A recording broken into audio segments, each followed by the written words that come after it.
Hi, guys. It's Michael with the Pet Journey, everybody. Welcome back. I'm here with Pam once again. And today, have you guys ever wondered if prescription pet food actually contains medicine? Or if they just simply formulate based diets with a fancy label? Well, tonight we're exploring the truth behind the RX pet foods, what's really in them, whether they're necessary, whether they're really healthier options for your cat or your dog. And I have to say that, once again, everybody, I've got Pam here as my guest host today. Um, she's from Perfectly Holistic. She's a certified holistic health practitioner specializing in energy work, nutrition, natural remedies for pets. And today we are going to be pulling back the cover on what we called, the food that our vet sells us that says it's prescription food. And every time we do one of these lives, I always dig into our subject and I just learn a little bit more about it. And I was astounded what I learned today. I am so shocked Mm-hmm. and so flabbergasted. It reminds me of Ryan, when he would always tell me about puffery, about what's on the label, what's on the label. Yeah. And one of my first questions I had asked, this is one of my questions. Let me find where I put it here. I said, does, and I choose Hills because it was one that I was looking at the time. Mm-hmm. Does Hills prescription pet food, um, is it a marketing hype or is it actually medicine? And there's no medicine in it. Zero. That killed me. It's all marketing. I mean, I mean, I have to say that I was gaslit this whole time, thinking like, well, maybe they do put some sort of medicine in there. I never really dug into it and never went this deep into it. And when I found out today that there's no narcotics, there's no Western medicine. It's Mm. just formulated food that they say, oh, this is good for their kidneys or this is good for their weight or whatever. It's a gimmick. And they charge you like three times the price of a regular kind of food, and that could be very generous. It could be more than that, but yeah. Yeah, and it's like, and they make you feel. I mean, how many times have I seen people that have come on our lives that it say, "Oh, I feed science diet. It's got to be good for them," you know. And I was talking to someone else today about pet food. We were just happened to be talking, and all of a sudden they were like, "Going, oh, her husband used to be a veterinarian," Uh, and and she was like, "Michael," she goes, "It's horrible what's going on in the vet world these days." She was back, back way back when vets were coming along and we needed vets and yeah. they were on it, when we really depended on them. But now it's like this full blown business, especially now that Mars owns them, a lot of them. And the fact that this food that they're promoting as a scientifically, developed food for these issues, it's Hmm. really not. And it just blew me away. I mean, how long have you known this, Pam? Several years. Several years? Several years. Yeah. Yeah.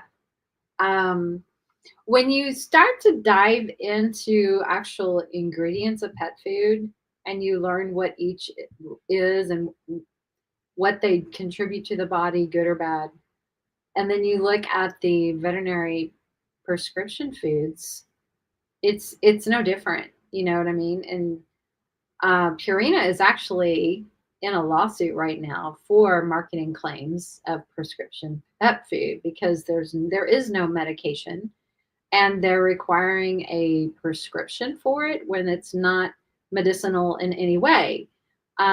So they are involved in a lawsuit, and I really hope they lose their shirt. Because how many pet parents are told in the vet clinic, your pet's going to die if you don't feed them this food? They put so much fear, but they don't explain that there is absolutely zero medicinal, you know, ingredient. There's nothing medicinal on any level in this food. Zero. Yeah, zero. Zero.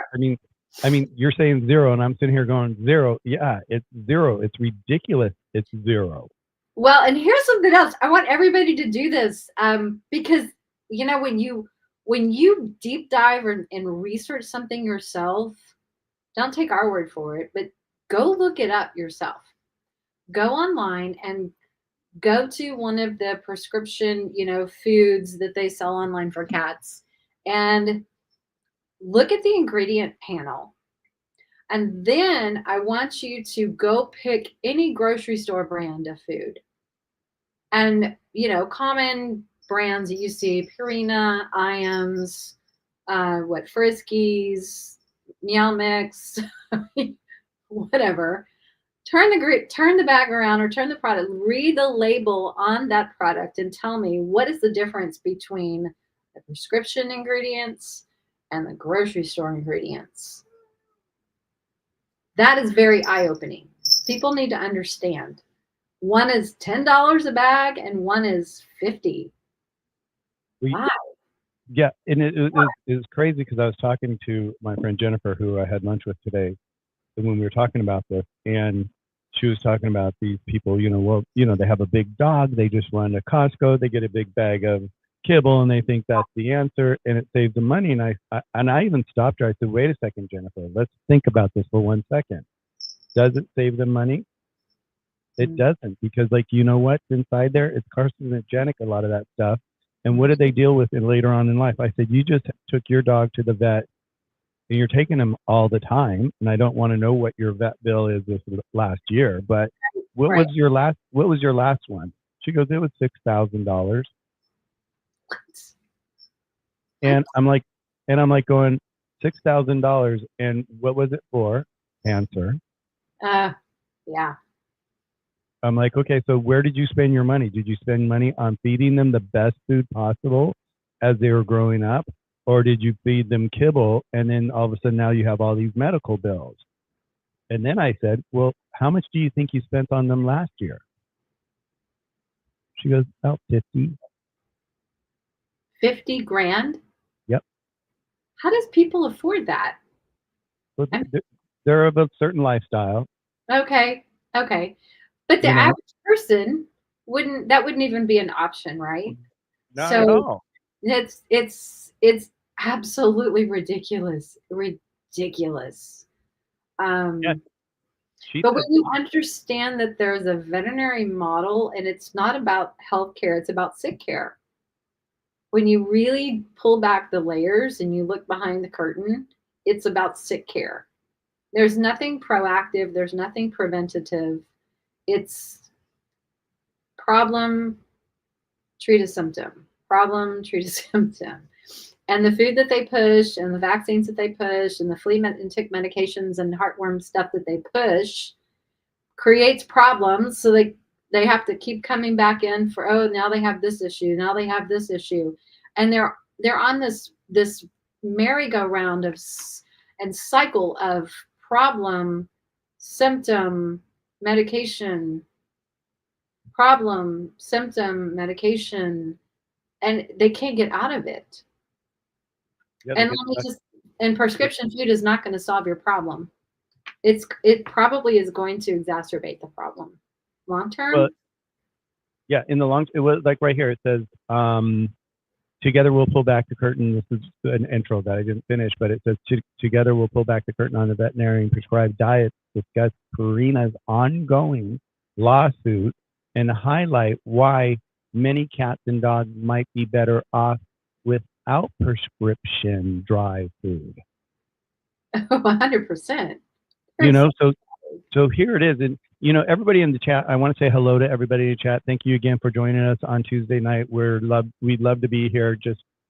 We're digging into this information just like you guys should be digging into the information as well. What you guys hear from us, we're doing our homework. And, we don't shame anybody for feeding their dog kibble or their cat kibble or anything like that, because we grew up with that. We knew that's all we knew growing up was kibble. It seemed like the magic, TV dinner of the, 1970s, and so that was the dog TV dinner or cat TV dinner was kibble.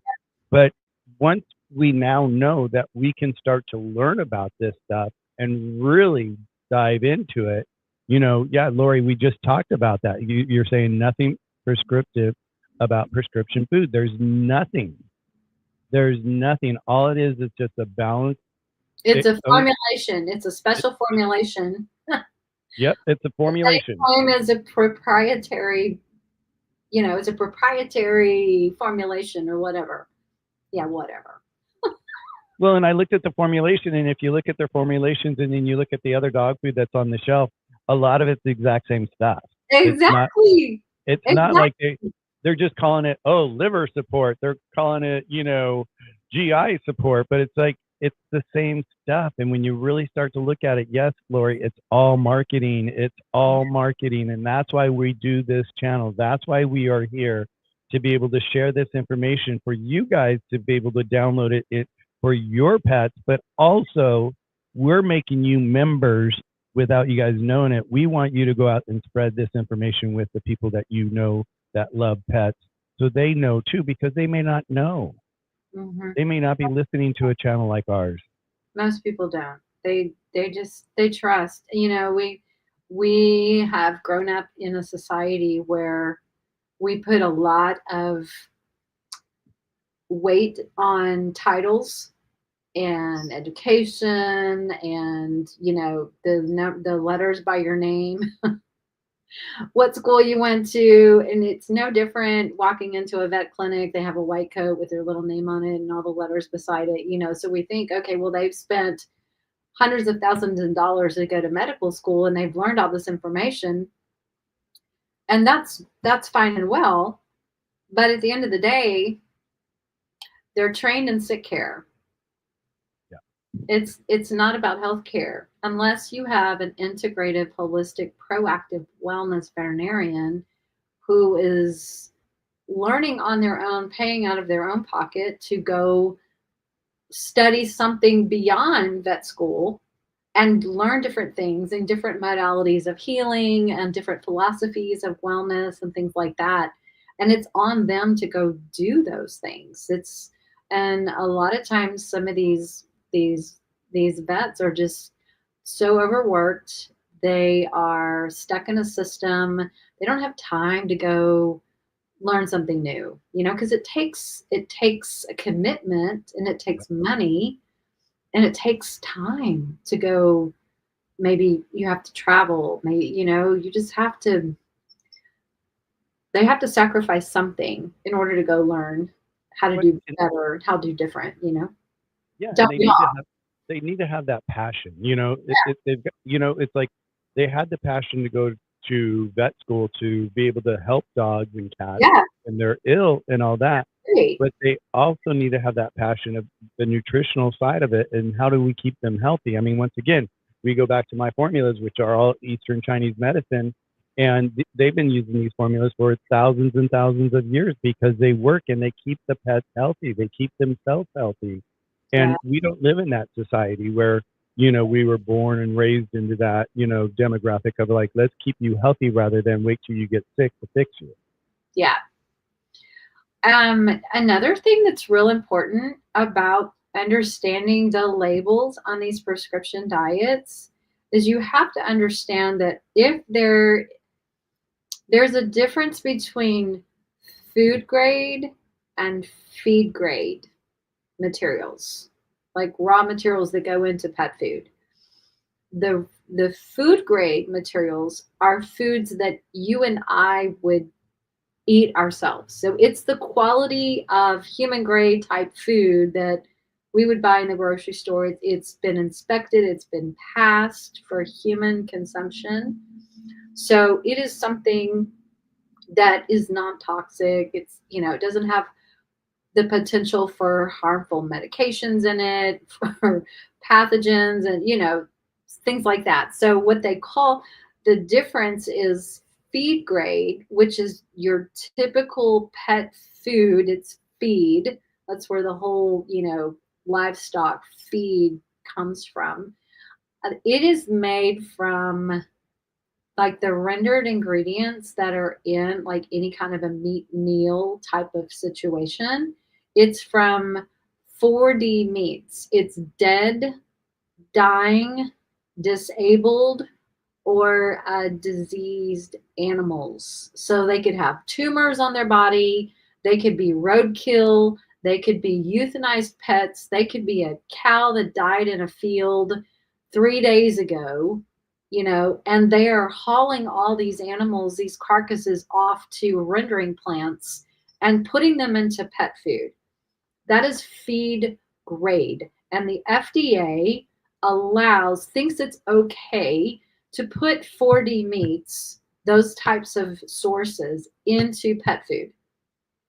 When that's not okay with me, and if pet parents realized that's a type of quality going into pet food, they would be appalled. They would be appalled. If it was labeled that way, would people buy it? Absolutely not. Um, and then you wonder, well, I don't wonder because I know why they find drugs like phenobarbital and these euthanasia drugs in pet food, and animals get sick and they die. They have, toxic exposure to chemicals. They find, pieces of metal and plastics in food that they open, and you know what I'm saying? They find all this junk that has just, because they just throw it into the big rendering pots. Like literally they will take expired meats from the grocery store. You should always look at your expiration dates on the things that you buy at the grocery store. So let's say that you're a pet food rendering company, and the grocery stores have all this expired food, these meats and things like that are like, it could even be baking goods expired, like anything that's packaged. Everything. Yeah, Every, anything, everything. so Yeah. do you think they take the plastic off and the styrofoam and throw that separate? No, they just throw it in all together. So your pet ends up eating plastics and foam and toxins. I mean, it is nasty, but they think it's okay. They just throw it all in there, and they just, the heat will destroy all that. Oh yeah. Well, that's how you get microplastics in food. That's how you get toxic byproducts of, it's awful. And that is no different than prescription foods. Like, they don't source human grade products to put in prescription diets. They just don't. That would cost them too much money. And, they're all about profit, which is why they raise those prices so high. So when you understand the difference between food grade, like we would eat, and feed grade that the FDA thinks is okay to put in pet food, even though it's lawfully, it's illegal, but they don't enforce the law. So that it's no different in prescription diets. So if you really want to find really good quality pet food, that's why it costs a little bit more. You have to really know your brands. You have to get on their website. You have to look into their sourcing. Are they supporting small farms? Are they using organic produce? You know what I'm saying? So those little things matter when it comes to pet food. And another thing that's real interesting is, and I find that just, I can't wrap my brain around this. Like in prescription diets, let's take cats with urinary issues. What do they give them? Dry food. I was going to say, yeah. Or kidney disease. We're going to put them on this dry kibble, and it's a urinary diet, and it's loaded with carbohydrates, and it's dry, and that's the worst thing that you can give a cat with kidney disease and urinary issues is dry prescription food. I don't understand. There's so much disconnect. Well, it's just like, it's what we're talking about. It's like, we didn't know. I didn't know. You didn't know at one point. Our members that follow us, that listen to these after hours, Yeah. they don't know. It's all a learning thing. It's like, this I'm going, I love to always go back to Ryan when he first introduced me to how they make the food. And it's exactly what you were talking about is Yeah. like all the food grade animals get purchased up for human grade for human food. So Hmm. what's left over is the feed grade. And that's what these kibble companies do is they go out and they buy this feed grade animals. They have tumors, they have Yeah. issues, they've got, health limps, whatever it might be. They have all these different issues.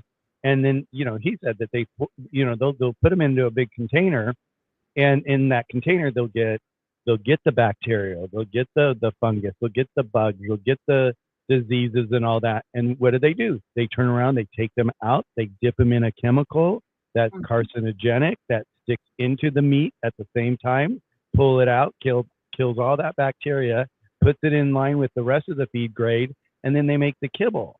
Mhm. And then people are wondering why are their dogs, or animals having cancer when they're 12, 13, 14 years old, and they don't know why they're getting cancer because they feel like they've given them a good life, they thought. But in reality, you've been feeding them the wrong stuff, and you haven't known that you've been feeding them the wrong stuff. Mhm. It's You know, it's sickening when you really understand how pet food is made. You will never go back. You will never go back. It's like it would kill me if I had to feed my cats that stuff. I just am so grateful that I learned. Um, it's if and here's another what you were saying is so true because if you've ever gone to Truth About Pet Food's website, truthaboutpetfood.com, Susan Thixton has like she's taken satellite images of rendering facilities and you see these big, in some cases, the big storage containers that are just open air and it's just filled with carcasses. This is yeah, not the air containers, yeah, conditioned. This yep, is outdoors in the heat, eat, yep, exposed to flies and birds and insects and whatever else, right? And it's just hanging out there until they need it, then they bring it in. In some cases, it's not even in containers. They just dump it onto the concrete, slabs, and it just sits there and there's blood and everywhere. And these animals are rotting, literally rotting in the yep, heat, in the yep, outdoors. And they're taking that and and putting it into your pet's food. yep. That's not okay with me. Well, I would assume that it's not okay with a lot of people, but just a lot of people just don't know. That's the thing. That's the big No, thing. A don't. lot of people don't know this, and when you find this out, you get irate like we do, and it's just like, I'm looking at this little list that I have here, and it says like, the reality is like these diet foods do not include prescription drugs, like I mentioned earlier, or pharmaceutical ingredients. The term prescription diet is a brand label. Yeah, That's yeah. how they got around it. It's called a brand label. And that approved, it does not mean medication either. Mm-mm. And so when you learn this, and this is for everybody, all our people that are following us that are here today, thank you for being here. Be sure to hit the like button on both of our channels just so that we could bring in more people and just let people know what we're doing and why we're doing this. Um, but with you guys, I saw someone says, I'm going to be adding omega-3. I'm going to be doing some other stuff. I'm going to add this. I'm going to, you know what? Start, if you're not doing anything, start from basics. Just start Mhm. with healthy food. Let's start there. Don't worry about probiotics. Don't worry about all this other stuff in the very beginning. That stuff you can add on later, which is only going to enhance their health. But let's get their health into check by getting them off the bad stuff. So if you guys are in the room and you hear a food that you're feeding your pet is the food that we're talking about, let's make a change for your pet. Let's because you guys got to remember this too, because by you helping your pet eat healthier and have a healthier life, it's only going to benefit you as well later down the line. You're not going to have to be running back and forth to the vet all the time or wondering what's going on now. Why do they have this? What's causing this?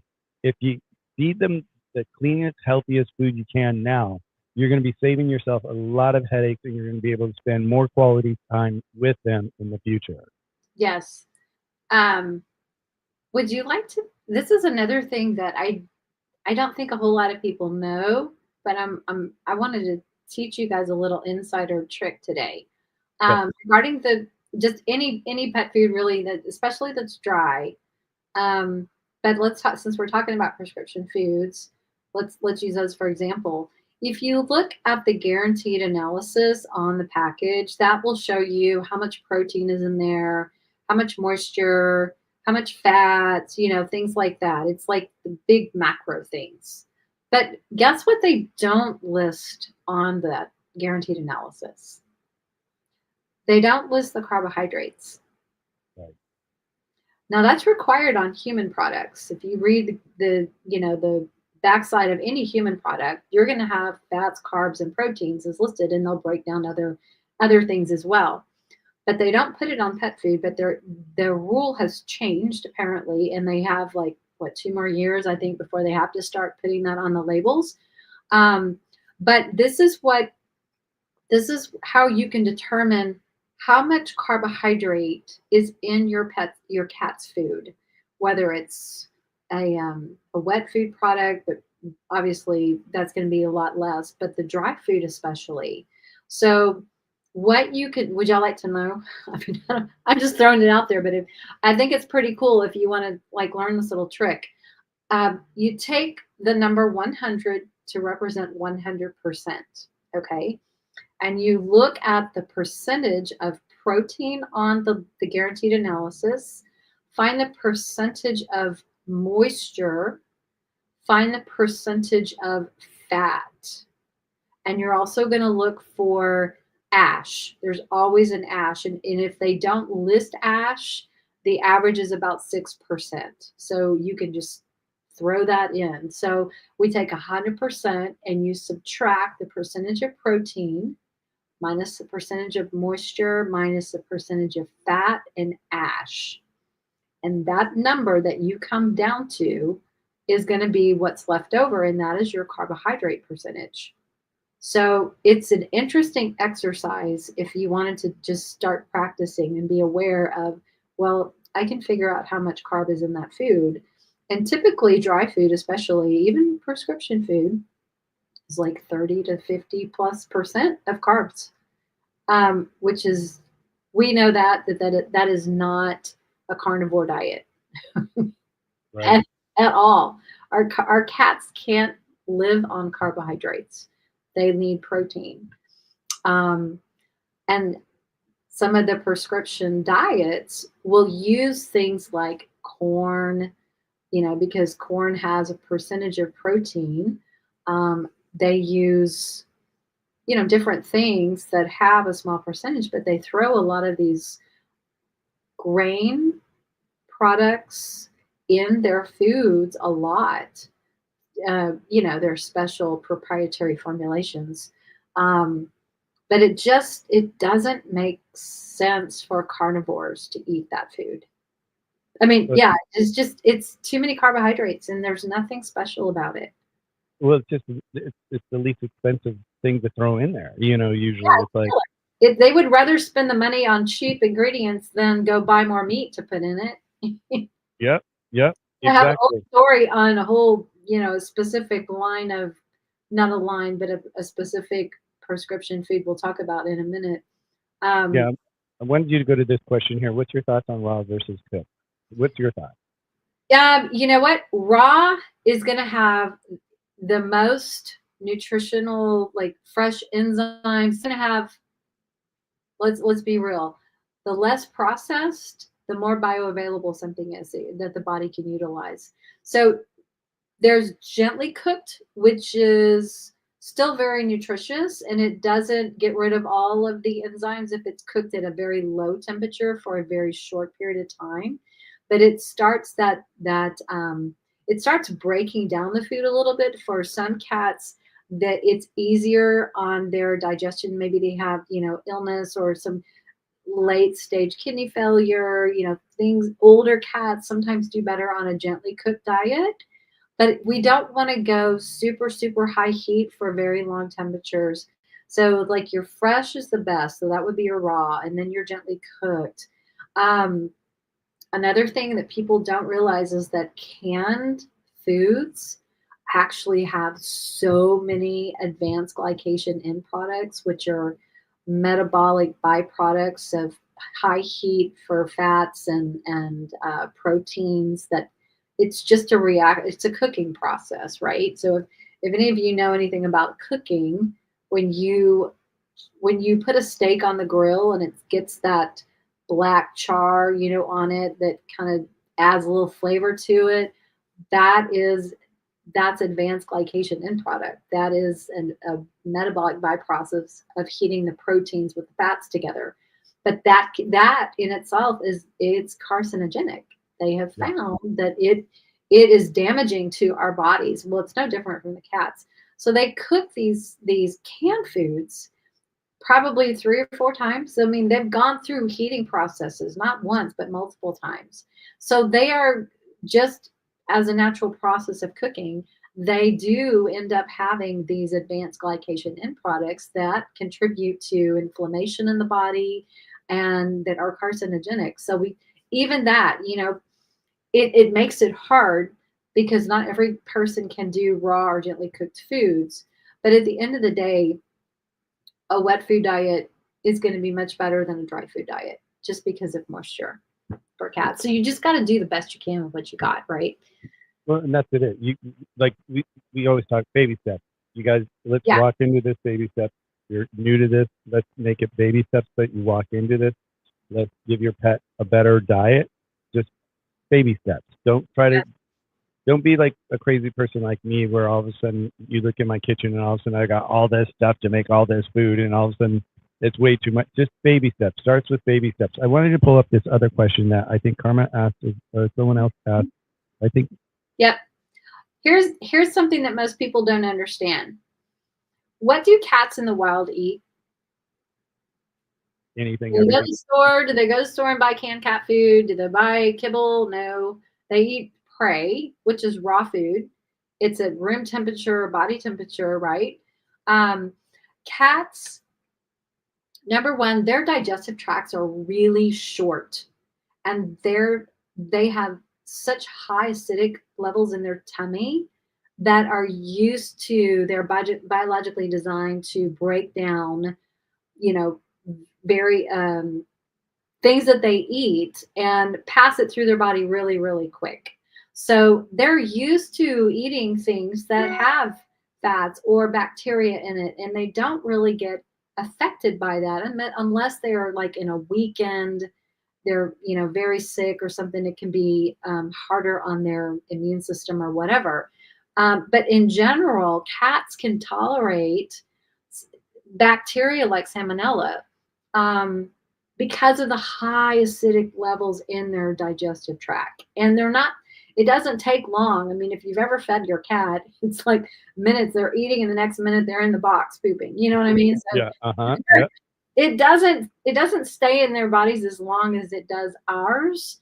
And our bodies are different than they are. And then the other reality is that we all have, and cats too, they all have salmonella in as part of their gut flora. I mean, we all do. We have, but it's in balance, right? It's only when it gets totally out of whack that things go way wrong.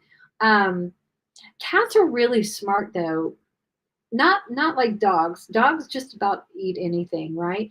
Cats are kind of particular. If something smells like it's not good anymore, they won't eat it. If it's spoiled, chances are they're not going to eat it. So if it's rare, I guess what I'm saying is it's rare that you're really going to have a problem with salmonella.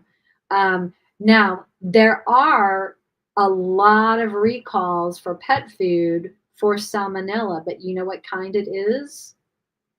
It's dry food. It's not. Go look up the FDA recalls for pet food, and most by far over time, it is the dry food that gets recalled for salmonella, not the raw. And when you guys do that, if you guys decide you want to do that, you're going to be floored on Shocked. how many recalls Yeah, that are out there that and you don't how even know about. often. Yeah. You don't need to go back decades. You could just go back this last year. There's so many that even this last year. It's just horrible what they do out there. It's one of those industries that was really never really um, overlooked very well with the right people looking at it. In the very beginning, they just like, oh, food, pets, oh, nothing. Just give them anything, give them anything. But I think I'm hoping that all that changes here. Going forward with everything that's going on with all the raw foods that's out there, all the cooked food that's out there now. Yeah, Um, I think people are now starting to see that there's options that they can do themselves and they can do it at home themselves. So, guys, just remember baby steps, baby steps, baby steps, because it's just, I mean, this subject here just kills me. I I know. mean, it Well, just, yeah, it just, I mean, and I have to say, because my friend Ryan told me all about it and he really walked me through the whole process. And when he walked me through the whole process, and he went to school to be a nutritionist, yeah. he, he went to school to be a nutritionist for pets. And so when he got out, he went to one of these big companies. We've mentioned them today already. Mhm. And when he got there and he started to discover how they made the food and how they were cooking the food and how the food was just sitting there in the sun, like we talked about, um, he just was appalled. He was like, "Wait a second, this can't be," and it is. It's true. This is, here someone spent all this money to go to school to be a nutritionist for pets, and all of a sudden they go to the biggest companies thinking they're going to be the best company to work for, and they're actually one of the worst companies to work for because they don't care. They care about the dollar. Yeah, absolutely. Yeah. Now there is a special high prescription food by Royal Canin that is hydrolyzed protein that they put on they put cats or dogs on that have super like food sensitivities, and they can't eat anything, or they have severe allergies and things like that. um I was I did a podcast with my friends over at Pet Health Junkies, probably a year or so ago, and we were diving into labels. It was so much fun. Um, when you look at the ingredients for this hydrolyzed diet, and I have seen several clients that have been put on this food, it absolutely makes my skin crawl. Because we all know that cats are carnivores, right? But guess what? There's zero protein in that food. Zero. Zero. And they have these vets have these cats on this food for months. And then they wonder why they just deteriorate. They have zero protein. It is all plant protein. It is a bunch of soy. It is wheat. There's probably some corn and rice and whatever in there. But I just remember going through that label, and I was appalled. Like, how can you even make a product for cats and have zero animal protein in it and expect them to thrive or survive? You know what I mean? And they don't do it well. They don't do well. It's infuriating. It doesn't make any sense. There's no logic behind that for me, why you would even do that, you Well, know? yeah, well, we know the logic is it costs too much money for them to put the protein in it, so they keep it this. I don't know. It's just like Well, it's a lot of times in these hydrolyzed diets, they want to hydrolyze the amino acids and the proteins, like they semi break them down first so that the body doesn't recognize it as a chicken, as a turkey, as a fish or whatever, so they're less reactive. But at the same time, there's no animal protein in it. So how are they supposed to utilize soy? Soy is horrible. And soy is one of the most highly sprayed plants of glyphosate. So you're exposing your cat potentially to a lot of pesticides. And glyphosate is one of the worst. I mean, it's linked to lymphoma and cancer and tumors and everything else. And there's no protein. I don't understand. Like, help me understand, why is that okay? Why? And pet parents just take the bag and go home and don't even question. Now, the people that I get, they're like, I don't want to feed my cat this food. When I look at the label, it makes my stomach just sick. and they want to get their cats and or their dogs off of this food as fast as they can. It just doesn't make any sense to me. Well, and someone was talking. We were talking about this. I was talking to somebody about this in regards to their pet, and that had so many allergies to the food and had so many, this problem. They can't eat this food. I'm like, well, have you guys ever stopped and thought about maybe starting from square one again versus putting them on all the specialized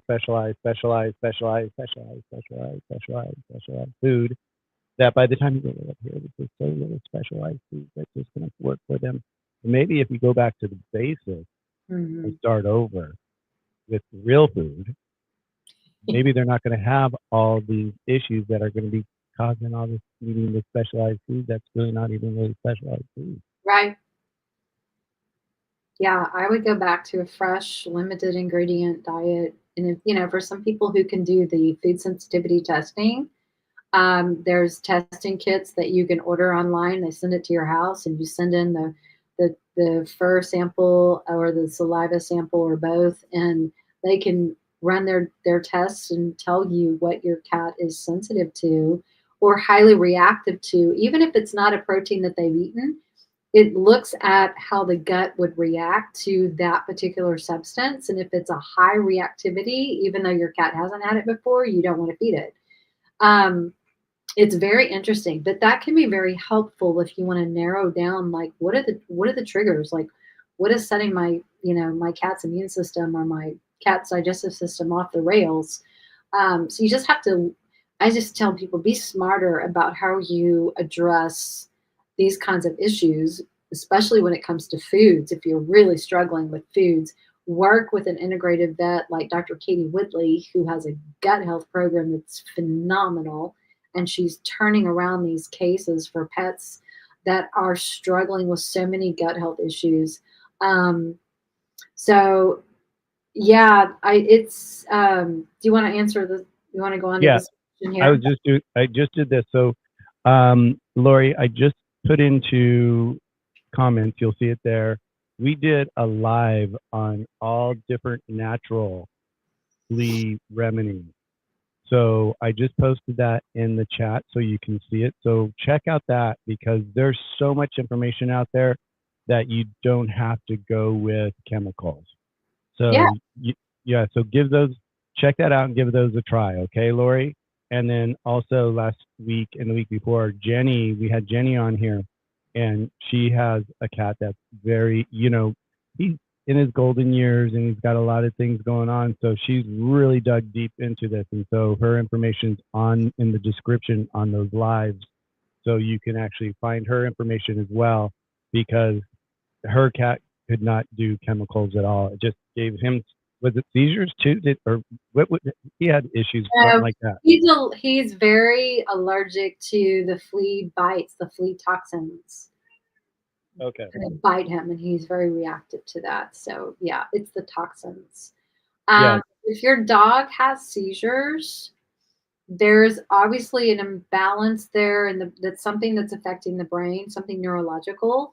But again, I would go back and look at detoxification, like chemical exposure, flea medications, all of those are neurotoxins and they do affect the brain. And vaccines can also contain heavy metals that are neurotoxins and settle in the brain and cause seizures and things like that. So you've got to start going through all of your history and go identify all the things that your dog has been exposed to that you can look at and go, oh my gosh, there's metals, there's vaccines, there's, if you did, if you looked up every ingredient in the flea medication products that they say is safe and okay for your pets, Oh, and they tell you don't get it on your skin, make that make sense. I You know. know, Don't you like when they say wear gloves when you spray this? right? Like, wait, you want me to put it on them, but you don't want me to get it on me? Like Right? they're Yeah. they're 15 times smaller than me. What? That doesn't make any sense to me. So yeah, maybe I shouldn't be putting it on them if I shouldn't be putting it on me. Um, but yeah, you got to look at all the sources of potential toxins and start working on getting rid of those toxins. there are ways to do that very safely. I work with people all the time to help them do that. Yeah. I mean, Yeah, that's a big one. That's a it's big one. We talk about that a lot, on the channels. And when we're talking about getting rid of toxins, not just even the flea toxins, just the toxins in your house too. Mhm. I mean, there's so many, we don't realize it, how much we use so many chemicals to clean our house, our detergent for our laundry. Everything we use has chemicals in it, and a lot of it's not natural, or Mhm. most of it's not natural. And that's all. I mean, we're big people. Yeah, It's hard to get into our system. But think about these little fur babies that are this big. yeah, Their bodies just suck that stuff up, and if you're putting it on their skin and they're wearing flea collars with all this chemical and all this kind of stuff, their body is just getting overloaded with chemicals. In fact, that's one of the things Pam has talked about here is the fact that to do a detox, that's something that you might want to do too when you're going on this path of trying to find something that's holistic for your pet, is to maybe start with a detox. What do you think about that? Do you think that's always best to do? Where do you stand on that, Pam? well, I am a super big proponent on detoxification, but you really need to know what you're doing, and you have to do it in a safe and effective way, so it's not disruptive, and it doesn't cause more problems. So you need to work with somebody who has some experience with that and knows, how to face things and how to ensure that the pet is even ready to go through a detox, because sometimes their gut health is not in any shape to be able to do that. So we have to really take a very cautious approach with some pets. But fortunately, there are so many wonderful products that can help with detoxification just very gently. And for cats, it can be a challenge because they don't like things that taste bad. So I've been able to find a lot of things that don't taste bad. Well, and like Pam's saying, everybody in the chat right now, it's like if you have a cat and you have issues with your cat, some people are like, oh, it's going to cost me all this money to work with somebody. Da da da. It's going to cost you more money in the long run not to work with somebody. I want to say this. It's like I'm a designer here in Los Angeles, and I I tell my clients all the time, here I work with people that build, multi-million-dollar houses. You know, anywhere from 10 to 20,000 square foot homes. Mhm. And there's some young couples that say, "Oh, well, we could do it ourselves. We'll get the furniture ourselves. We'll do all this." You'll save money by hiring a designer than doing it yourself. I guarantee you. I've proven that over and over and over, where people make so many mistakes where they didn't know the measurement of a wall. They didn't realize if that, I walk in and I look at plans, and I could look at a plan and say, you know what, if you just move this wall, this one wall on your plan, it's just on paper right now, it's not built yet. If you just move that one wall 3 inches more this way, you'll be able to get yourself a 9-foot sofa in there. Mm. If not, you're going to be stuck with a little 7-foot sofa. And that's where you save that money, is like by us finding those mistakes. So by hiring someone like Pam or myself or anybody that that's out there to help you and your pet win, succeed, it's the best thing you can do, because you're pumping all these chemicals in your pet. You've got to do it gracefully, and working with somebody to do that with, that knows how to do it.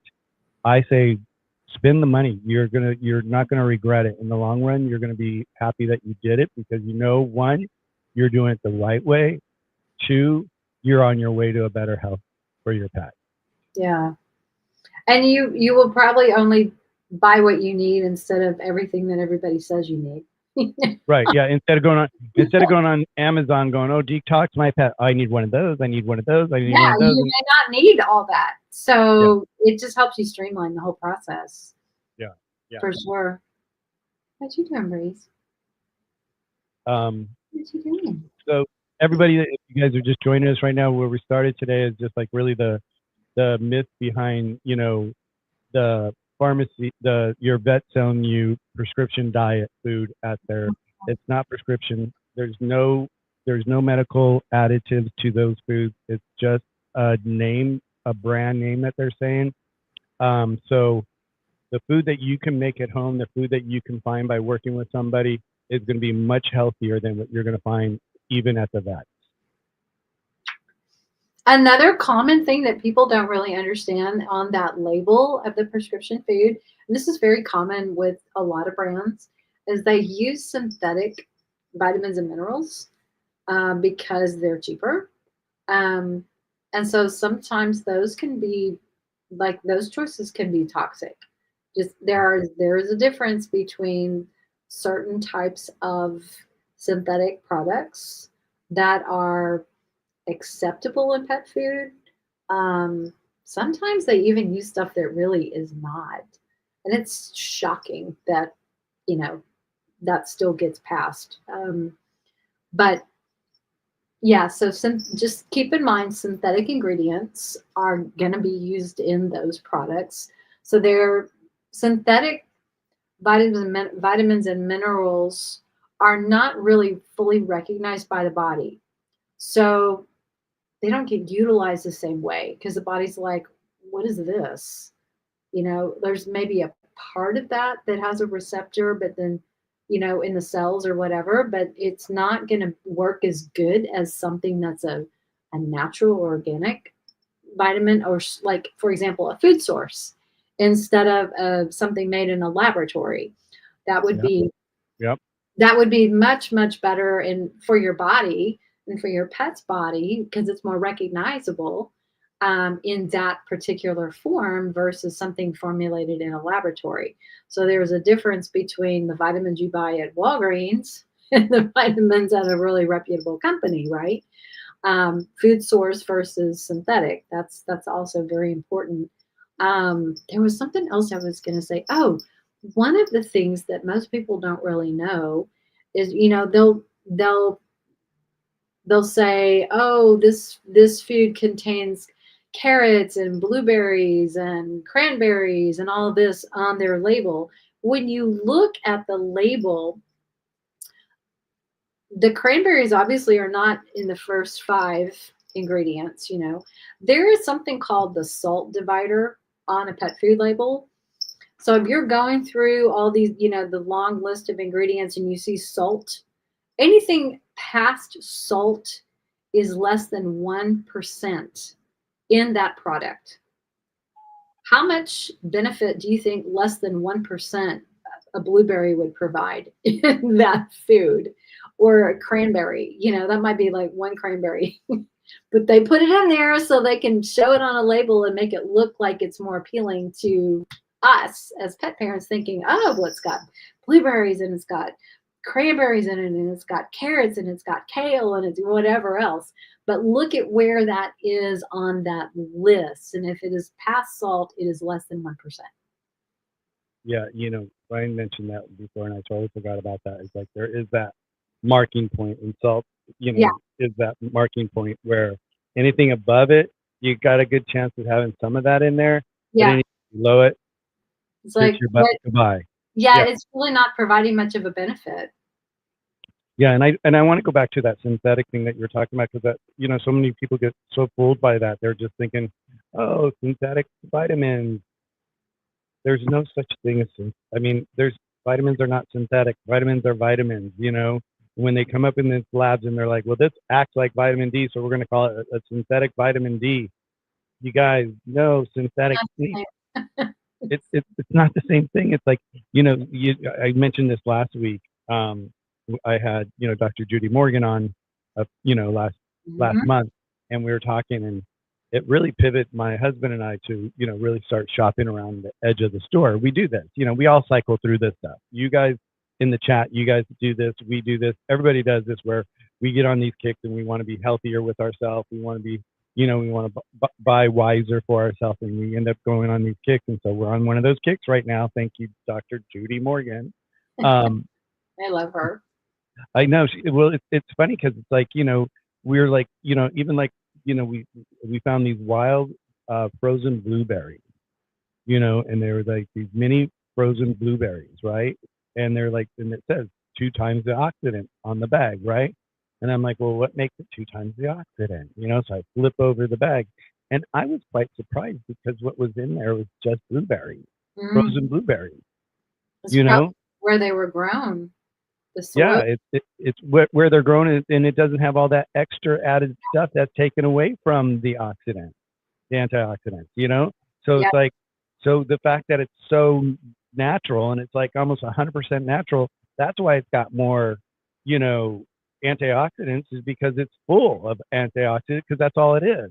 So Mhm. it's like, so it's really important to look at the, like we're talking about the label for your pet and for yourself. I mean, I challenge everybody for 2025 that's in the room right now and who watched this, really take a pivot for your health. Take a pivot for your pet's health. You know, do this together. Don't just do it for your pet, do it for yourself because I guarantee you're going to feel so much better. And it's funny because, like, you know, we're always talking about my formulas about, you know, the Eastern Chinese medicine and how long they've been around. They've been around for hundreds of thousands of years. The Chinese have been doing it for themselves, and then they do it for their livestock, and they do it for their own animals now, you Mhm. know, from time to time. But it's like there's a reason why they're doing it, and they've been doing it for so long because it works. You know, Yes. If the it didn't byproduct. work, people would stop doing it. You know, it's crazy because like I I've been taking, you know, we do this, and I talk about this one. I've been taking longevity myself. I take it in the morning and I take it at night. You know, and I feel such a, I feel like how, I feel like my system's running smoother. If I Mhm. was to say, if I was to put my finger on anything that's going on with me, what would it be? And I would say, I feel like my system's smoother. It doesn't have a lot of interruptions, or I don't know how else to say it, but it's just like I just feel like I feel like my my body's stronger Mhm. without going to the gym. You know, I feel like I have a healthier, and I just started this last since Dr. Judy. You know, that she's the one who got me on this. Again, it's like, okay, what can we do? What do we have? We have, I mean, we're lucky because we have all these Chinese herbs here at our place. We, you know, we can just pick and choose and say, okay, what do we need now and all that. And it Yeah. is, it's amazing how just starting with the simplest little things can make the biggest difference for you. Because like in, you know, if you do it for a year, just think where you're going to be in a year. If you start today, where will you be next year? Mhm. You know, where will your pet be next year? Yeah. You know, yeah, it's a game changer, you guys. So just, I challenge everybody, just, you know, don't just think about your pet, think about yourself too. You know, let's get you guys on a little health kick too, and just, you know, cut out some of that bad food that you guys are eating. Because I know I was sneaking my hamburgers from McDonald's, and that's the worst thing in the world. You know, I had my Big Mac that I, not Big Mac, my quarter pounder with cheese. I'd have to have at least once a month, and you know, now I look at it and I'm like going, ah, Michael, think about the ingredients in there before you drive in the driveway. Just think about the ingredients, you know, and that stops me. That stops me. And even like when we're shopping these days, it's like we're we're we're so used to picking up things. I mean, how often do you do this? You're so used to picking something up that you buy from the store that you've been buying for how many decades or how many years that you Mhm. don't think twice about what's in it. Well, we're picking up stuff now that we've been buying for years ourselves, and also we're looking at the ingredients. We're like, what? And our food has synthetic stuff in it, Mhm. all Yeah. over the place. It's horrible. It's horrible. Yeah. Yeah, it's you sit there and you're just like going, oh my God, how can we be doing this to ourselves? Well, you know, it's supply and demand. You know, what can, I mean? I don't know. You know, this is one thing that's always perplexed me. Where I think about, it's like, where is our food chain really going for the future? Where Mhm. are we getting our food sources from? You know, how are they keeping up feeding this many people on the planet healthy? They're not. The Yeah, food's there's not. gonna be some changes for sure. Yeah. Yeah, it's When crazy. other countries can do it better, and they are doing it better, you have to ask, why are we not doing that here? But I think it goes back to big food corporations owning, everything and things like that. So when you when those when those companies are held accountable and we start to ban certain ingredients in foods, like the food dyes, like glyphosate, things like that, you're going to see a shift in health. You just can't you can't help but see a shift because you take out the things that don't need to be there that are contributing to weakening the body and making people sick and toxic and unhealthy. So, yeah. Yeah, because like how many times have we don't even realize that we're fighting ourselves in our own health because we're eating stuff that's causing our health to break down, and we think it's something completely different or we got a cold or something else, when in reality it's what we're putting into our system. And if we just stop for a second and just look at what we're putting in our system and maybe pivot from there and Mhm. put something better in our system, maybe we wouldn't be in the situation, some of the situations that we get ourselves into. Right. Right. Yeah. I just wanted to pull up Karma really quick. She said she's been meal prepping organic for years for me and I love that. now also her pets. I love that, and that's, I mean, that's where we want to be. It makes a difference. It absolutely does. You know, you said you've been doing it for years for yourself, Karma. How? I mean, what was there something health wise that happened in your life, or was there a moment in your life where you're like, wait a second, I'm going to treat myself better? What made you go that direction? I'd love to hear your response to that, because usually I find that when we talk to people and we talk about their journey and how they ended up getting inside the pet industry, usually they started in the human industry in the field that they're in, and they actually saw that the pets need it just as much as we did, Mm. and then that's when they started going to the pet, and that's how they got in the pet industry, and it was just kind of like a natural progression for them. So she says, yeah, she had chronic migraines. Yes. Yeah, and so that probably has helped with your migraines. Do you have them still, or do you? Let's see how that is. How's your migraines these days? Do you get them from time to time, or do you have them once in a while, or have they disappeared? Oh my God, and you see this Mm. left. Yeah, yeah. Well, someone was talking about seizures, and there was a study done with CBD and kids with seizures, and a lot of people were actually moving to states where they could actually get their kids on CBD because of the cannabinoids had something to do with helping prevent the seizures in kids. Mhm. And and of course, big pharma is like, oh no, no, no, no, no, and they're like they're slamming it, but the proof is in the pudding. People are moving there because they they see a difference in it. And one of the things we don't we don't we used to have this. I thought we had this at one point on here. Yeah, right here, helps alleviate seizures. Our no more drama, that herbs in here helps with pets with seizures. Mm. And it doesn't get rid of them, it just reduces it. I don't know what causes the seizure, what triggers it, or what brings it on. But I had a gentleman that came to me, and he had a cat, and she was in her golden years. I want to say 15, 16 years old, and she was having seizures all the time. And he came to us, and I said, well, you know what? It sounds like, we want to get her on no more drama and get her anxiety down, and maybe that will help reduce the seizures as well, just not being anxious all the time. And a year went by, and he wrote me the most beautiful note saying, Michael, I just want to say thank you so much for coming into our lives. We were able to spend this last year together with less seizures and Mm. more fun time and Yeah. more time together than running back and forth to the doctor all the time. And so there's so many things out in the world today. If you just do your work, you can, do your own investigation. You can definitely find it. You can find something out there that's going to help you. And Big Pharma doesn't want you to find these things. So sometimes you have to dig a little deeper. It's true. That's true. I thought of a couple other things that pertain to this prescription food, if we can circle back. Yeah, Uh, definitely. a lot of times vets will tell their clients, your cat has to eat this the rest of its life. But that can be very detrimental because prescription diets are supposed to be used for a time, for a specific condition, not for life, because they actually are formulated in a way to that can reduce certain nutrients or on some level it can be, if you put them on that, it can actually cause nutritional deficiencies in some ways. So it all depends on the formulation. So one of the things that I learned from Dr. Katie Woodley, who you know very well, is that if they're going to use a prescription food for a while, it needs to be for a specific period of time, and then you go off of that, because otherwise it can start to have, your pet can start to have other problems because they're not meeting nutritional requirements in on that food. If you don't see a difference, and I mean a significant difference in using a prescription food, you need to stop the food.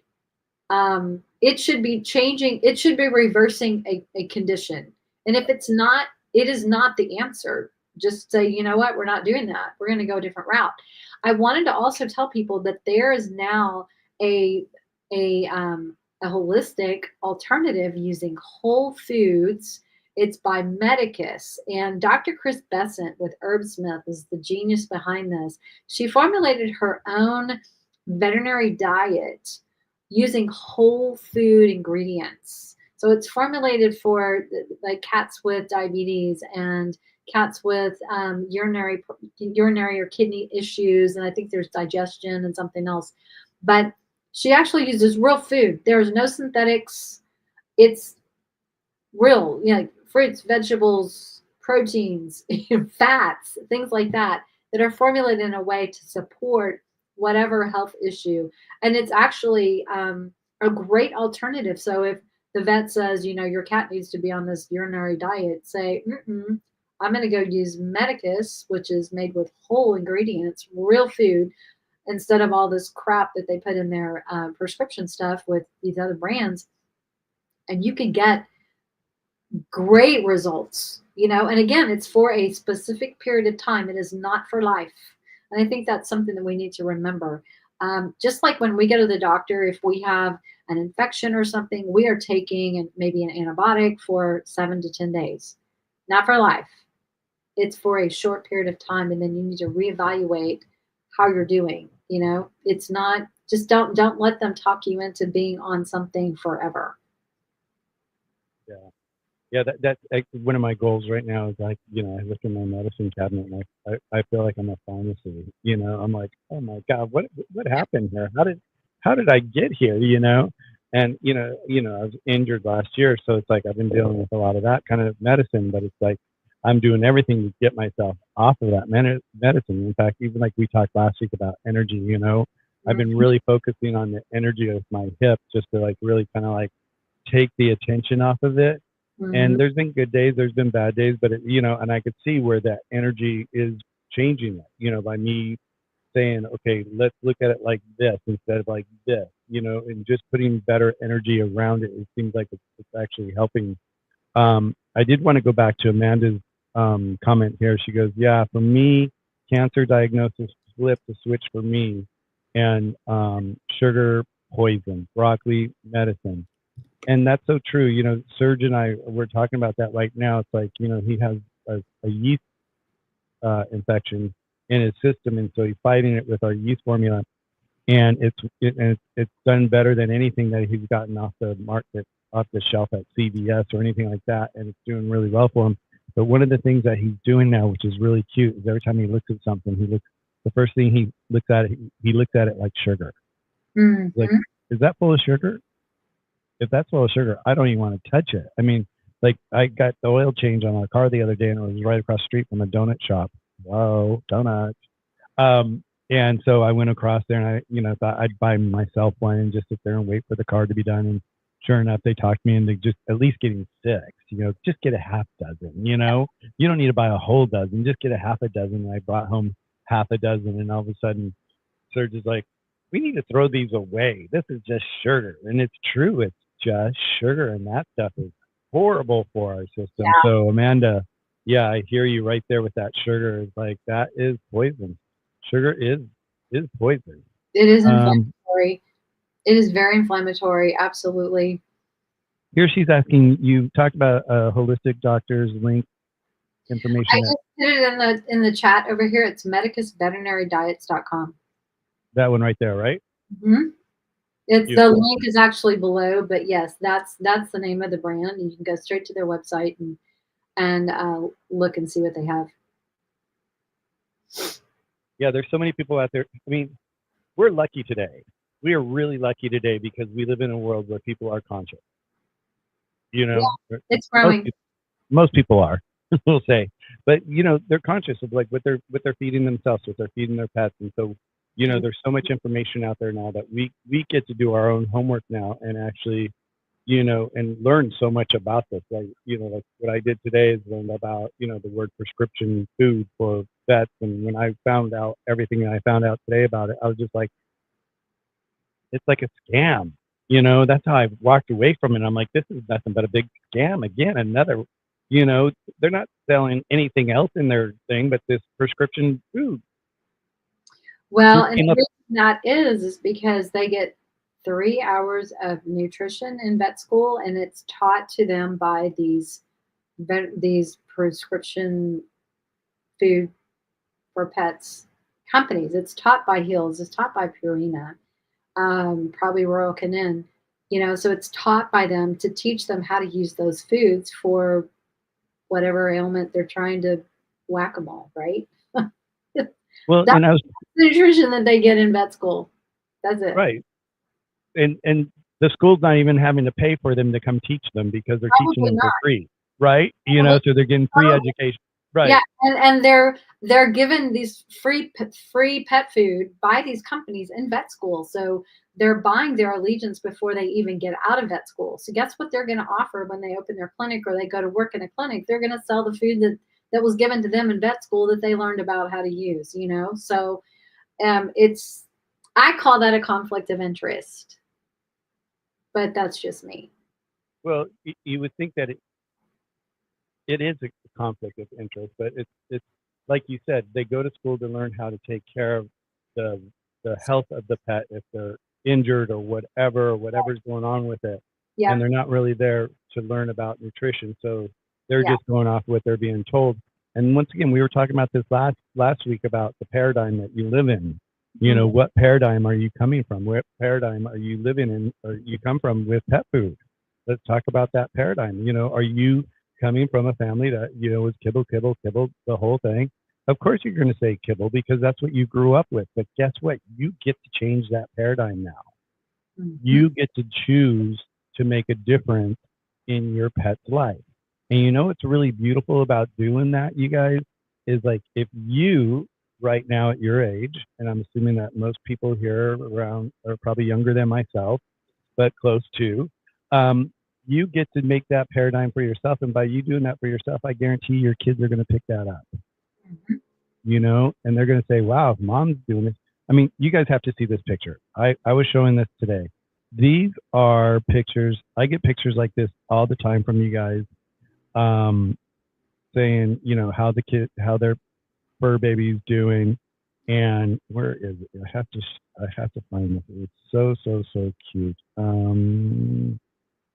It's gonna take me a second. That's not it. I have a lady. She lives probably about 30 minutes from me, and she's an older lady. And she sent me this picture the other day, and it just to me it was just like it's just these are my clients. Yeah. Oh, sweetie. I mean, Yeah. I I never, it was interesting because when we first started our formulas, and I started, we didn't know how to advertise it.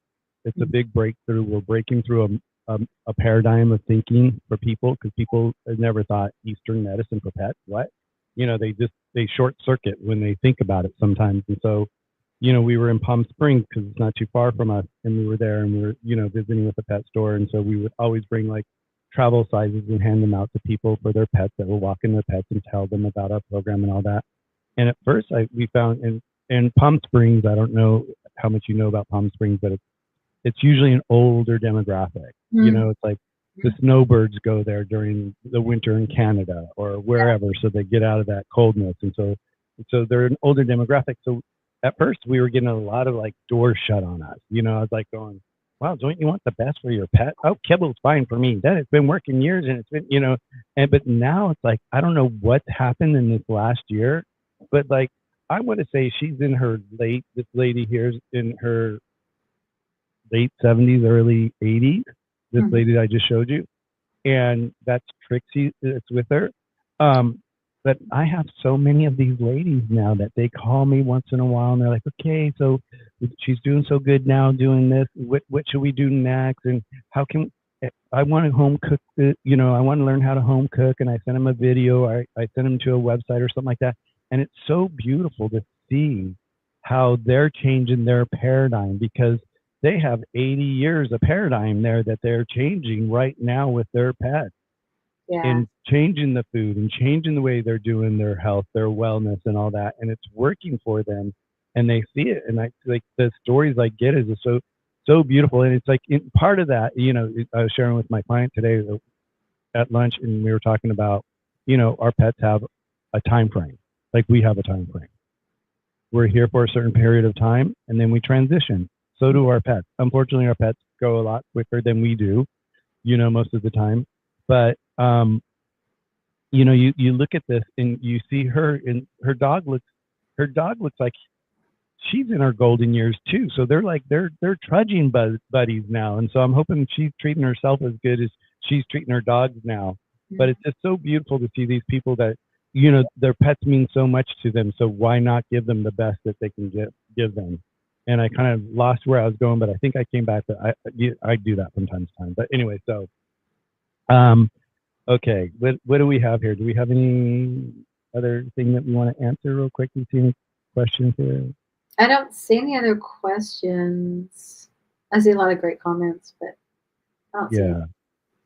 Yeah, well, Carmen, because I'm pissed about those RX diet scams. And they're scams, you guys. They really, I mean, I just found this out today because I always thought, oh, they must put some sort of prescription in there. You have to have a prescription from your doctor to get it, and then all of a sudden I'm reading this and it's none of that, none of that, It's none very of that. Yeah, it's really, really, really upsetting to read this information. So everybody, do your homework, read this, and share with your friends, and just let them know about what's going on inside the veterinarian office. That and it's okay. Let them sell it, but let them sell it to people that are not doing their homework. You they're know building they're building customers for life. I mean, what I they are. help someone who really has your health in as a goal, like for your highest good. They're going to get you healthy and say, "Don't come back." Um, that's not what we see with pets. They just like, "Oh, you got to come back in. You got to come back in." And sadly, a lot of these pets are on this like merry-go-round, like I was talking about earlier, and they just don't. Number one, they don't even realize they're on a merry-go-round. Number two, they don't know how to get off of it once they realize they are. They're kind of stuck in a bad system. You know what I mean? So it takes a very special, strong-minded person who's educated themselves, who is confident about what they've learned, that can go against that traditional message. And then a lot of times it takes a tragedy, unfortunately, to kind of get us to shake us up enough to go, whoa, what was I doing? And I'm not going to do that again. You know what I mean? I mean, if Yeah, you talk to a because lot of people in the pet industry, like myself, who got in it for whatever reason, it typically has to do with a pet that that needed help or that died, because of something we were doing. And we can't go back and change that, but we can learn from it and we can do better the next time with the next pet. And so that's the goal. That's why we're here. We want to, when we know better, we can do better. And that should be all of our desire.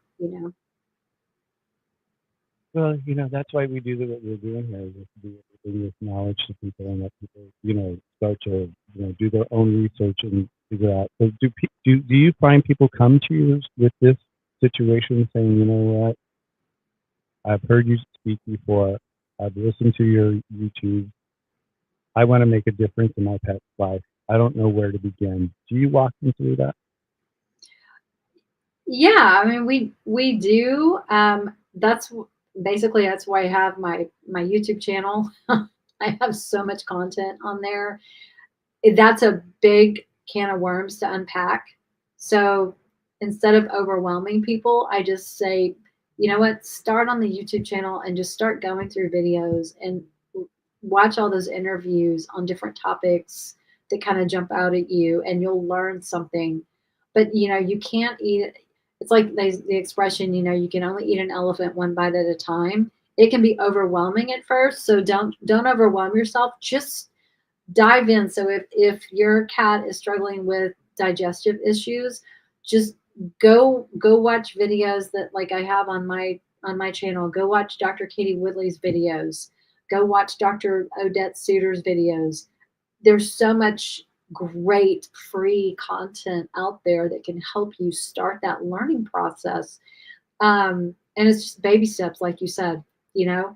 And the more you learn, the more empowered you feel, the better you can do, and you can start to make these better choices, and then you will start to see the results in your pets.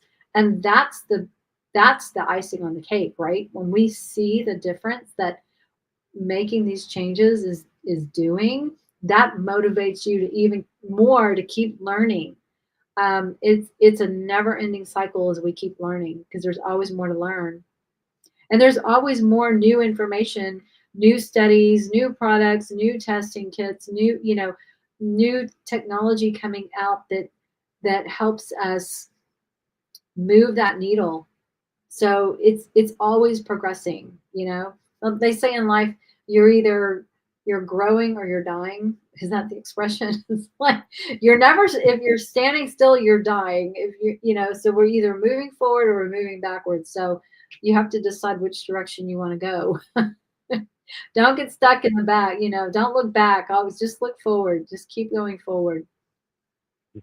One step in front of the other. Someone had a comment here about crystals, and I think, would that be another show that we should do? Do you see it here, right here? The feline cystitis, and yeah, absolutely. There's a lot of reasons for feline cystitis, and most of the time people don't even think about the ones that I know about. So, yeah. Hmm. Yeah, so we'll do a show on that, okay, Karma, so that we can dive deeper into it. Um,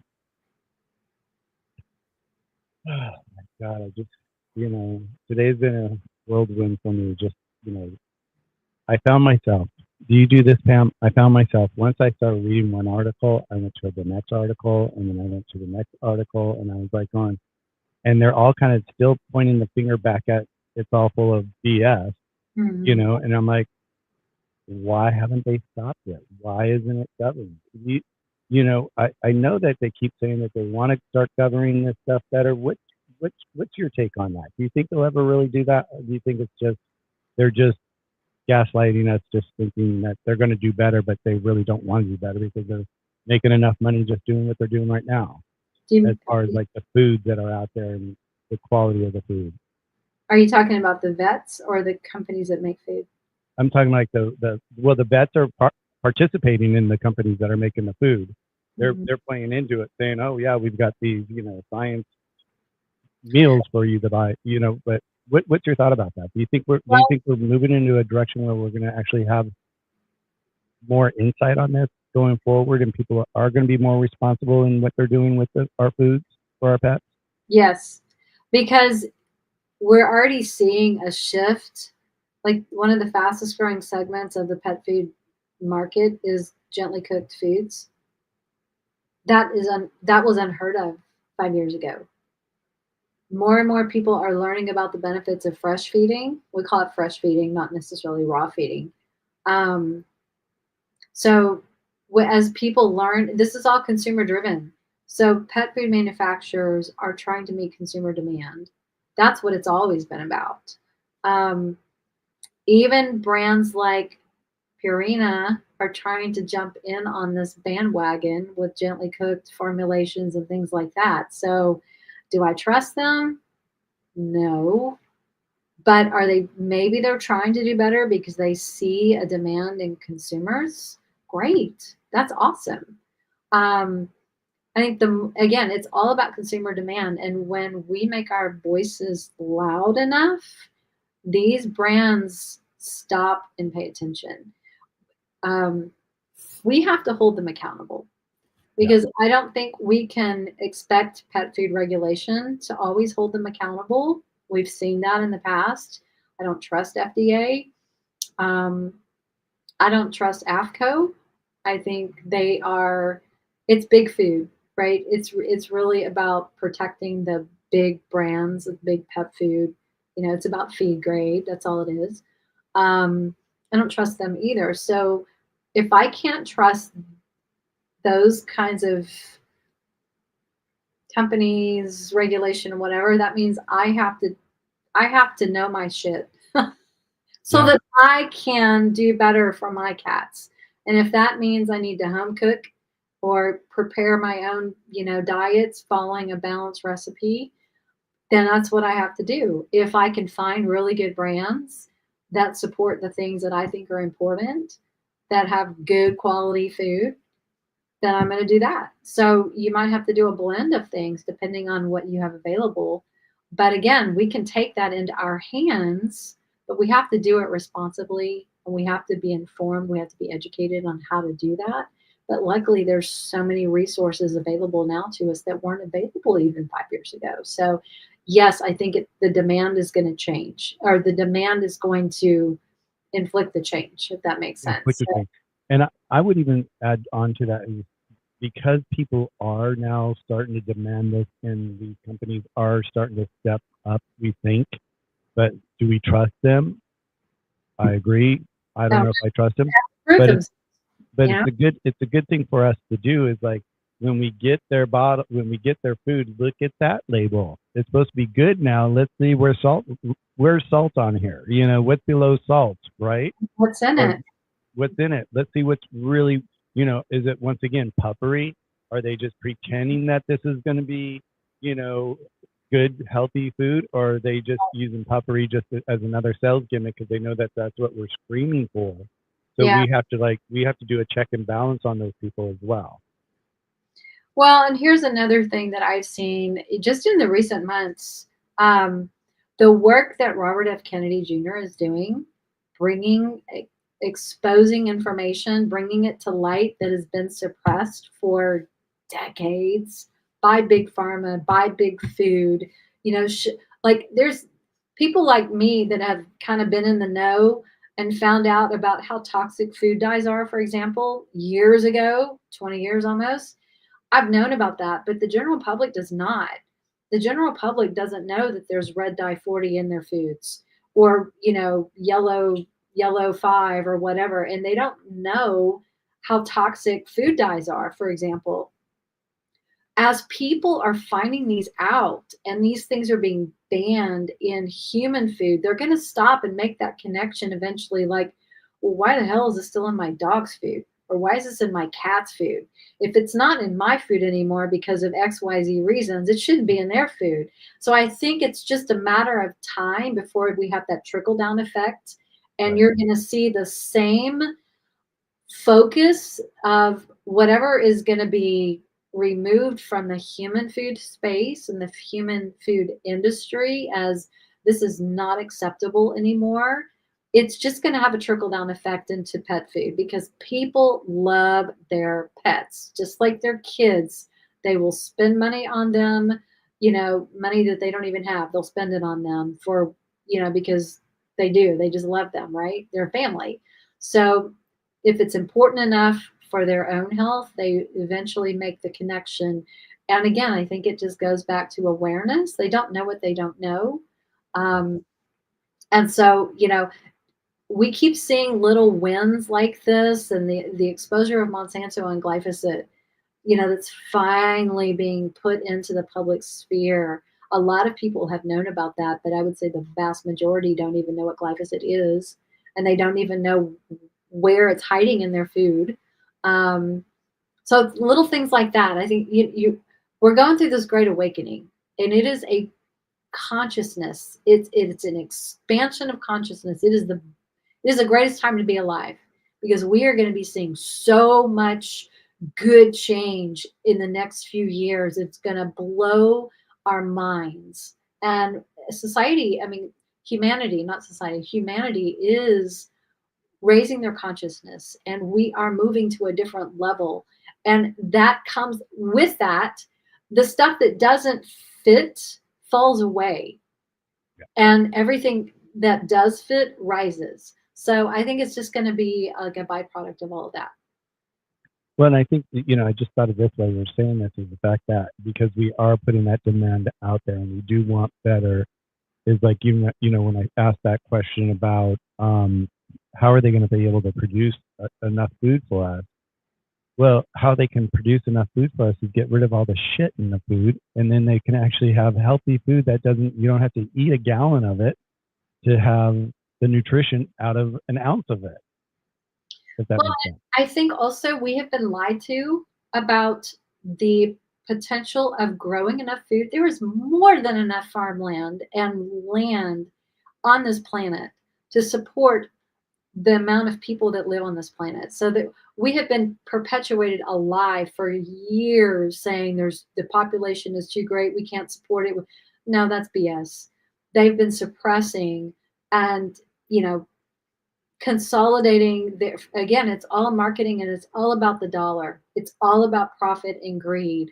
So when you remove that aspect, you find out there's so much farmland out there. We need to do a better job in our soil. We need to go clean up our soil. We need to go take out all the toxic waste that's been dumped and the glyphosate. We need to rebuild our soil so that we can have more opportunity for, let's go back to the way it used to be 60 years ago before all this industrial, mass production kind of went off the rails and people stopped paying attention. Um, Again, I think it's going to go back to consumer demand, and there's more than enough opportunity. And get back to the way that our ancestors used to grow their food and raise healthy, animals for consumption and things like that 100 years ago. Um, we can do that. We're smart enough, and we just have to do it. Yeah, one of my fantasies is to have a farm and be able to grow all my own foods and just, have it organic and holistic and just, knock that out. You're talking about, there's a thing that, we just had the fires here in Los Angeles, right? I'm jumping off topic real quick because this is, I think, a good thing for people to just know again what our government's doing to us. And so my sister was over here yesterday for my uncle's. I had dinner for my uncle, and so they came over, and my sister was like coughing a little bit. And what's going on with you? She goes, I don't know, my bronchitis. I was like, my chest is getting heavy. Da, da, da, da. And I'm like going, well, what do you think is causing that? She goes, well, I thought it was the fires, but the fires are over, right? And I'm like, well, let me think about it. And it took me a little bit to think about it, but what they're doing is they've got the Corps of Engineers going in there, cleaning up the property. They're not really taking their time the way they probably should to clean up these properties. There's so many toxins, asbestos, how many bad chemicals are they moving around? Well, they're driving right by her house every single day, one truck after another truck after another truck going to a dump near her. And I'm like, Debbie, you need to move. That stuff is blown out of those trucks and it's coming into your vents and you're breathing all that toxic stuff going back and forth on Las Virgenes Highway, which is right into Malibu. And I'm like, and that's what our government, you have to look everywhere for this stuff. That was just one of those things where all of a sudden I didn't even think about it. And when I thought about it, I actually Googled, I'm like, where are the dumps that they're dumping the fire material from? Yeah. One's right by her house. Mm-hmm. So it's just like the same thing, so we really have to get back to, basics, just with our health, with our food, with everything that we're doing in our life, and just, really, we can make the change for ourselves. Yeah, a farm in Tuscany, that, Karma. I love that. Yes, that's where I want to be, a farm in Tuscany, for sure. We are at our, wow, God, this time flew today. we've definitely dove into this and dove out of this and dove into this. You guys, everybody, thank you for being here today. I just want to say thank you to Pam as always for being here with me, holding this room down. You guys take this week, do some digging and just see what you're feeding your pets and seeing how you could just make that little change. Once again, you don't have to make a huge jump. Just take a little change. Just do baby steps right now, and let's get your cat and you as well into a healthier lifestyle. Why not? Why not? You can do it. Why not? We can do it. Together we all can live a better, healthier life if we just put our mind to it and just stop for a second and quit rushing so fast through life. We just always are just run, run, run, run, run. It's like, okay, here we are. Any closing thoughts, Pam? No, I just share this with people who are feeding their pets prescription food.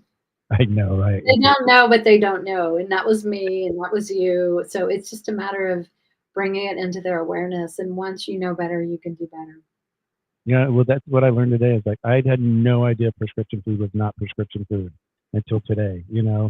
Well, guys, that wraps up our deep dive into prescription diet controversy today. What's actually in these foods and how they might or might not help your pet. Huge thanks to Pam once again for sharing holistic thoughts with me and you. And thank you guys all for joining our live today. The key takeaways: not all RX foods contain actual medicine. So remember that. If you're at your vet and it says RX on it, it's not medicine. Just know that. The dry food paradox can especially be problematic for cats. So be very aware of feeding your cat dry food.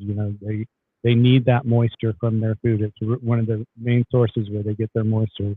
And there's so many healthier alternatives out there. Just look, dive into it, you guys. Let's do our research. Everybody do your research, and we'll be back next week with another topic. And until then, everybody have a beautiful, beautiful night, day, wherever you guys are throughout the world. We really appreciate you guys being here. Be sure to hit the like button for Pam on all her channels and my channels so that we can bring more people in here. And we will be doing more rooms. And I see someone asking about dog allergies yet. I've actually got one on my YouTube on the pet journey. So you can go there and you could look at that. And we're always adding more to it. So feel free to dig into that. And you guys, Pam offers a 20-minute consultation. Is it 20, 15 minutes? The 20. 20. Feel free to reach out to her if you have any questions. Let her just get you, let her get you just in that first baby step going in one direction. Why not? Because we're really here for the health of your pet and the health of yourself. And, we can make a difference together. So with that, everybody, thank you so much for being here. I'm Michael with the Pet's Journey. Pam, thank you. I'll see you next Tuesday. Until then, namaste, everybody. Have a beautiful, beautiful week. And we will see you next week. Thanks. Okay. Bye. Bye.